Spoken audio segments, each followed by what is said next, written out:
Hello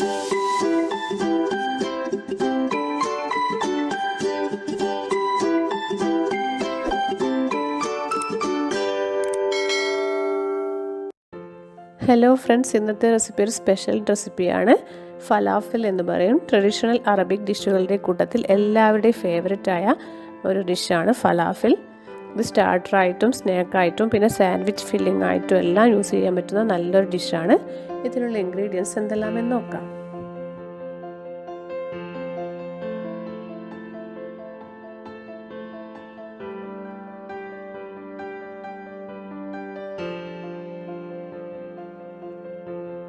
falafel ഉണ്ടാക്കുന്നത് വെള്ളക്കടല ഉപയോഗിച്ചിട്ടാണ്. ഞാനിവിടെ 1 കപ്പ് വെള്ളക്കടല വെള്ളത്തിൽ കുതിർത്ത് വെച്ചിട്ടുണ്ട്. ഇത് ഓവർനൈറ്റ് സോക്ക് ചെയ്ത് വെക്കണം. അങ്ങനെ പറ്റിയില്ലെങ്കിൽ ഒരു 8 മണിക്കൂറെങ്കിലും വെള്ളത്തിൽ കുതിർത്ത് വെക്കണം. ഇത് നന്നായിട്ട് കഴുകിയിട്ട് ഇതിലെ വെള്ളമൊക്കെ ഊറ്റി കളഞ്ഞിട്ടുണ്ട്. ഇത് നമുക്കൊരു വലിയൊരു ബൗളിലേക്ക് മാറ്റാം. ഇതിലേക്ക് ഇനി മല്ലിയില ചേർക്കാം. മല്ലിയില കുറച്ചധികം തന്നെ ചേർക്കണം. മല്ലിയിലക്ക് പകരം പാർസ്ലി ലീവ്സും ചേർക്കാം. ഇനി ഇതിലേക്ക് ചേർക്കുന്നത് ഒരു സവാള അരിഞ്ഞതാണ്. ഇതിലേക്ക് 8 അല്ലി വെളുത്തുള്ളി ചേർക്കുന്നുണ്ട്. പിന്നെ നമുക്കിതിലേക്ക് പൊടികൾ ചേർത്ത് കൊടുക്കാം. 1/2 ടേബിൾ സ്പൂൺ മല്ലിപ്പൊടി, 1/4 ടേബിൾ സ്പൂൺ ജീരകം പൊടിച്ചത്, പിന്നെ കുരുമുളക് പൊടിച്ചത് 1/2 ടേബിൾ സ്പൂണും കൂടി ചേർക്കുന്നുണ്ട്. പിന്നെ ഇതിലേക്ക് ഒരു പച്ചമുളക് കൂടി ചേർക്കാം.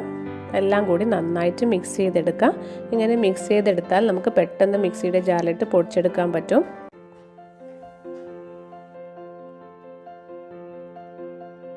എല്ലാം നന്നായിട്ട് മിക്സ് ചെയ്ത് വെച്ചിട്ടുണ്ട്. ഇത് നമുക്കൊരു മിക്സിയുടെ ജാറിലേക്ക് ഇട്ടിട്ട് പൊടിച്ചെടുക്കണം. തീരെ വെള്ളം ചേർക്കാതെ തരുതരുപ്പായിട്ട് ഇത് പൊടിച്ചെടുക്കണം. നിങ്ങളുടെ അടുത്ത് ഫുഡ് പ്രോസസ്സർ ഉണ്ടെങ്കിൽ അതിലിട്ടിട്ട് പൊടിച്ചാലും മതി.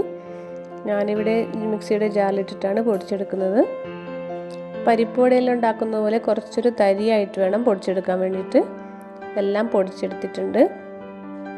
നമുക്കിതൊരു വലിയൊരു ബൗളിലേക്ക് മാറ്റാം.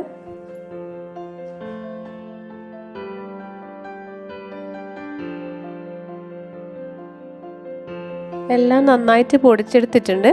ഇനി ഇതിലേക്ക് നമുക്ക് ആവശ്യത്തിന് ഉപ്പ് ചേർക്കാം. പിന്നെ ഇതിൽ ചേർക്കുന്നത് ബേക്കിംഗ് പൗഡറാണ്. 1/4 ടേബിൾ സ്പൂൺ ബേക്കിംഗ് പൗഡർ ചേർത്തിട്ടുണ്ട്. എന്നിട്ട് നന്നായിട്ട് ഇതൊന്ന് മിക്സ് ചെയ്യുക. ബേക്കിംഗ് പൗഡർ ചേർത്താൽ എന്താണ് ഗുണം എന്ന് വെച്ചാൽ പുറം നല്ല ക്രിസ്പി ആയിട്ടുണ്ടാവും, അകം സോഫ്റ്റ് ആയിട്ടും ഉണ്ടാവും. അങ്ങനെ കിട്ടാൻ വേണ്ടിയിട്ടാണ് നമ്മൾ ബേക്കിംഗ് പൗഡർ ചേർക്കുന്നത്. ഇതെല്ലാം മിക്സ് ചെയ്തതിന് ശേഷം കവർ ചെയ്തിട്ട് ഫ്രിഡ്ജിൽ വെക്കണം. ഒരു 2 മണിക്കൂറെങ്കിലും ഫ്രിഡ്ജിൽ വെച്ചതിന് ശേഷം വേണം ഇതുണ്ടാക്കാൻ വേണ്ടിയിട്ട്. 2 മണിക്കൂർ ഫ്രിഡ്ജിൽ വെച്ചതിന് ശേഷം ഞാനിത് പുറത്തെടുത്തിട്ടുണ്ട്. ഇനി നമുക്കിത് നന്നായിട്ട് മിക്സ് ചെയ്യണം. കൈകൊണ്ട് തന്നെ നന്നായിട്ട് ഇത് കുഴച്ചെടുക്കാം.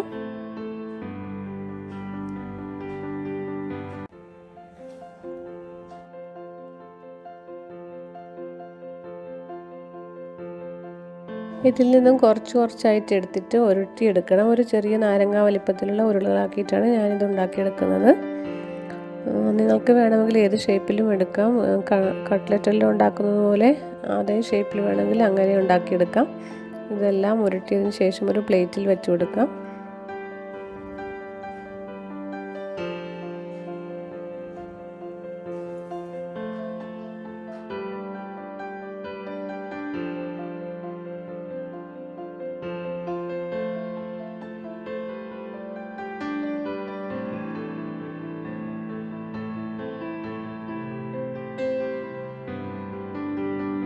എല്ലാം ഒരു മീഡിയം സൈസുള്ള ബോൾസ് ആക്കിയിട്ട് വെച്ചിട്ടുണ്ട്.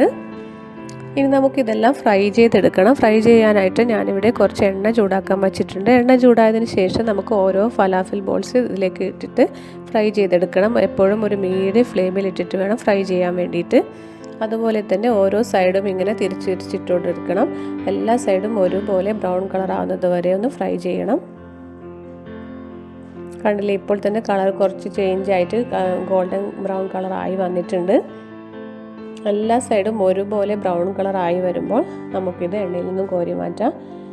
ഇപ്പോൾ നന്നായിട്ട് ഫ്രൈ ആയി വന്നിട്ടുണ്ട്. നമുക്കിത് എണ്ണയിൽ നിന്നും കോരിയിട്ട് ഒരു ടിഷ്യൂ പേപ്പറിലിടാം. ബാക്കിയുള്ള ഫലാഫൽ ബോൾസും ഇതുപോലെ തന്നെ നമുക്ക് ഫ്രൈ ചെയ്തെടുക്കാം.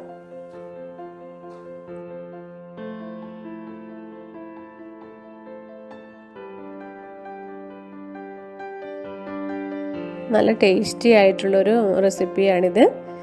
വെജിറ്റേറിയൻസിനൊക്കെ പറ്റിയ നല്ലൊരു ഡിഷാണ് ഇത്. സ്റ്റാർട്ടറായിട്ടും പിന്നെ സ്നാക്കായിട്ടും എല്ലാം നമുക്ക് യൂസ് ചെയ്യാവുന്നതാണ്. പിന്നെ സാൻഡ്വിച്ച് ഫില്ലിംഗ് ആയിട്ടും ഇത് യൂസ് ചെയ്യുന്നുണ്ട്.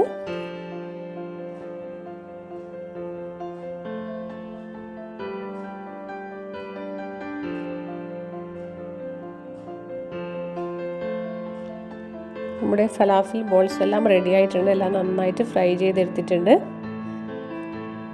ഈ ടേസ്റ്റി ഫലാഫിൽ റെസിപ്പി നിങ്ങൾ എല്ലാവരും ട്രൈ ചെയ്ത് നോക്കണേ. എന്നിട്ട് നിങ്ങളുടെ അഭിപ്രായമൊക്കെ അറിയിക്കൂ. പുതിയൊരു റെസിപ്പിയുമായി വീണ്ടും കാണാം. താങ്ക്